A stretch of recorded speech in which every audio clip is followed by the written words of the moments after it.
All right, ladies and gentlemen, welcome to the video. Today, we're going to be looking at another English laundry scent, and this is Armour by English Laundry.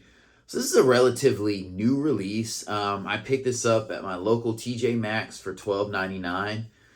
And kind of my sentiment now, as I've gotten back into fragrances, is that cheapies can smell good, can smell like, but they don't last.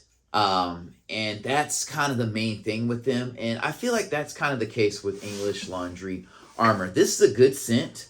I'll just go over the notes briefly. The top notes are lemon zest, bergamot. Mid notes are rose, geranium, lavender.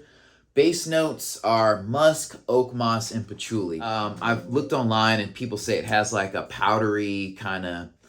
If you're looking for a powdery fragrance from English Laundry, you want to go ahead and grab Signature, which I did not appreciate. I'm going to pick up another bottle of that. I feel like the top notes disappear pretty quickly.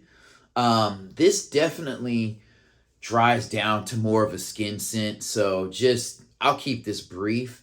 It definitely smells good. It's not as playful of a scent as some of the more sweet scents like Oxford Blue. So this scent to me is not as playful as Oxford Blue. It doesn't project as well as Oxford Blue. This is a more mild scent to me. It definitely doesn't smell cheap or immature. It smells a little bit more mature, so you can wear this to the office with a tie, business casual. You could even wear this with a suit, but like I said, it doesn't project. On me, I would say it goes like 3 to 4 hours. And quite honestly, it wears better on my skin than on my clothes. So I wore it today and I can still smell it on my skin. I mean, obviously it's a skin scent by now and it's pretty faint because that was like 10 plus hours ago.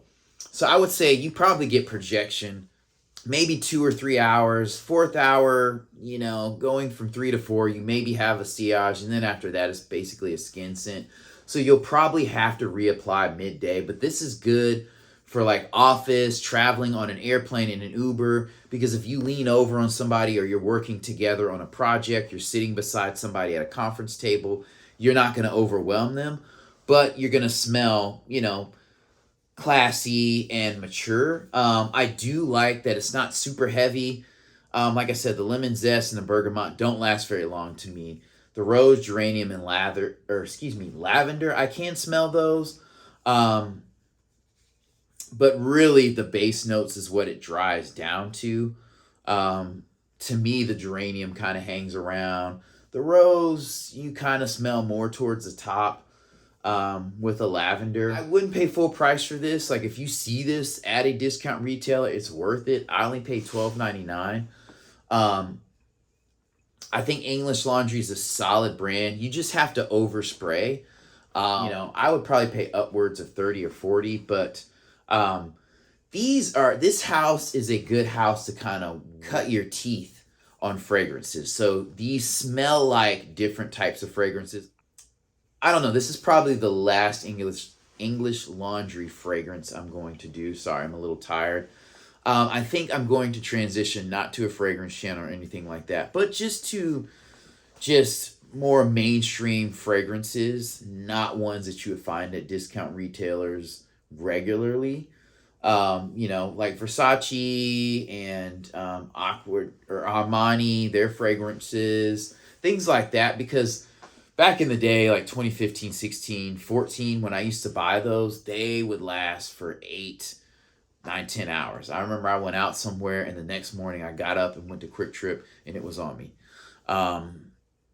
That season of Drift was not great, but I do remember that much. I'm at Quick Trip and I'm like, oh, you smell good. And I'm like, I sprayed this on at like 10 o'clock last night and it's like 7 a.m. in the morning, So that kind of thing. And you don't get that with cheapies. Like, these are good things that you can spray on yourself to kind of get a feel what goes with my body chemistry. Oh, this smells like Versace Eros, so let me see how I like it in a more responsible fashion, that being significantly cheaper. So that's what these fragrances are good for to me.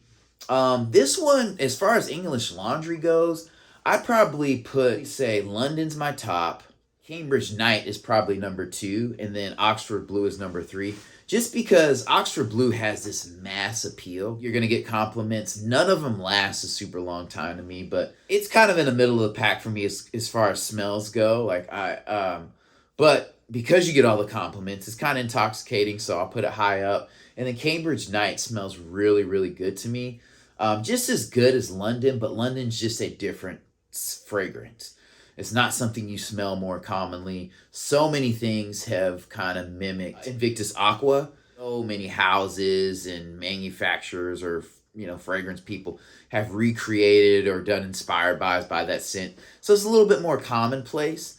Whereas London has that green, has that sweet, has that, I think, blackberry in it that is a bit different. So I really, really like it. This is Eau de Parfum, but I take that with a grain of salt. Like, when you're buying cheapies or fragrances that don't really project, they're not loud, Eau de Parfum versus Eau de Toilette, I don't know. I can't really tell a difference. Maybe if this was an Eau de Toilette, it would project more because the alcohol would let it do that. And I don't limit fragrances to age groups, but I would say like 25 or older. This isn't like a teenager scent. I would say you could wear this in the summer, spring, fall. Winter, maybe not so much. Signature smells a little bit more posh, but this one, this wouldn't be a Toyota Camry. This would be more like an Acura, type fragrance, if I had to say, as far as smell. Somebody smelled it, wouldn't, oh, did you get that at Dillard's? So the presentation's great. This is probably my favorite bottle of theirs. This looks it's not doing too much, but it looks very classy. So it's understated classy. So that's cool. And I would say that is a good summation of this fragrance.